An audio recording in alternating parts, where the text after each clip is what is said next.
Government of ఇండియాకి ఏమైనా అల్లుడా లంజా కొడుకు, లేదా మన చట్టం వాడి అబ్బ సొత్త? మన ఆడవాళ్ళ మీద ఎవరన్నా కన్నేశాడని తెలిస్తేనే కొత్తలాడిపోతుంది సార్ మన రక్తం. అలాంటిది నా తల్లి మీద కన్నేశాడు, భరత మాత మీద కన్నేశాడు. నా కొడుకులు ఈ గడ్డ మీద కాలు పెడితే నా తల్లి గుండెల మీద కాలు పెట్టినట్టే, అందుకే చంపేశా. అయినా నేనన్న దేశభక్తుని చంపానా, అయ్యప్ప భక్తుని చంపానా?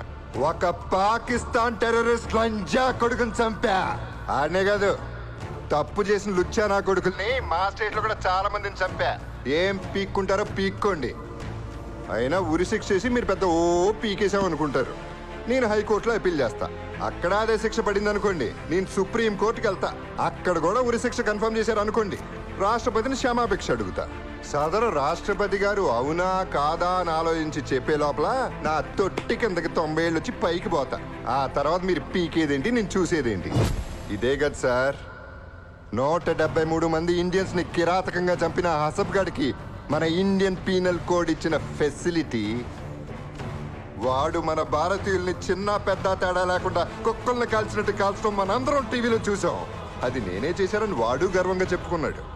కానీ మన పోలీసులు దద్దమ్మలై, కోర్టులు పనికిరాని పెద్దమ్మలై, ప్రభుత్వం కులం ఓట్లు, మతం ఓట్లు, ప్రాంతం ఓట్ల కోసం శిక్ష వేసి పందుల దొడ్లో పెట్టాల్సిన వాడికి 5 స్టార్ ఫెసిలిటీస్ ఇచ్చాం.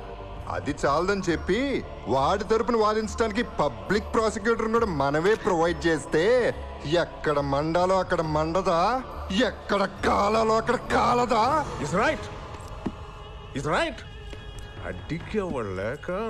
ఇందులో పెద్ద జోక్ ఏంటంటే వాడికిచ్చిన సెక్యూరిటీ మన ప్రైమ్ మినిస్టర్ కూడా లేదు.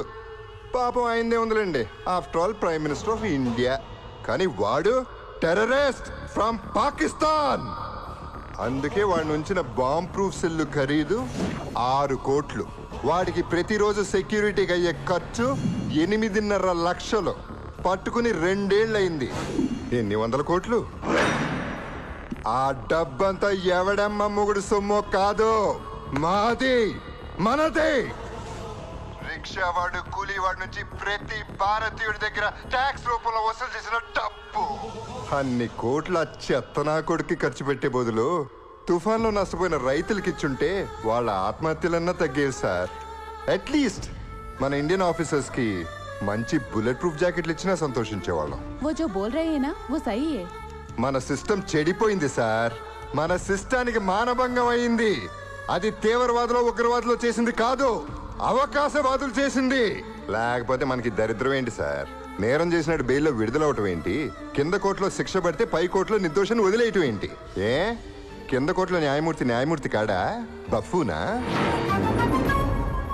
కాకపోతే ఏంటి సార్, లేటెస్ట్ సర్వే మన భారతదేశపు న్యాయస్థానాల్లో ఇప్పటి వరకున్న పెండింగ్ కేసులు క్లియర్ అవ్వాలంటే మరో 300 సంవత్సరాలు పడుతుందంట. కర్మ.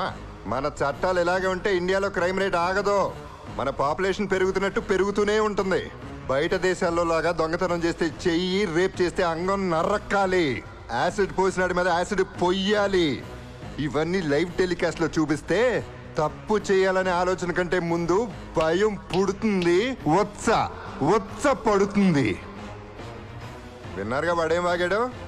మీ భారతదేశం మొత్తం కలిసినా నన్నేం పీకలేరని వెర్రవీగాడు లంజా కొడుకు. అందుకే ఈ భారతీయుడు పిడికిలు పవర్ ఇదిరా అని గుద్దితే రక్తం కక్కుని చచ్చాడు.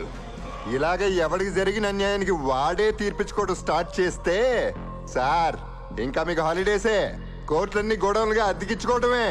లేదా తప్పు చేసినాడికి ఆన్ ద స్పాట్ శిక్ష పడేలా కొత్త చట్టాన్ని రాసే దమ్ము మీకుంటే ఆ చట్టం మొదటి పేజీ నాబూరు శిక్షతోనే మొదలు పెట్టండి సార్. డిసైడ్ చేసుకోండి. తప్పు చేసినాడిని మీరు చంపుతారా, జనాల్ని చంపుకోమంటారా? Choice is yours.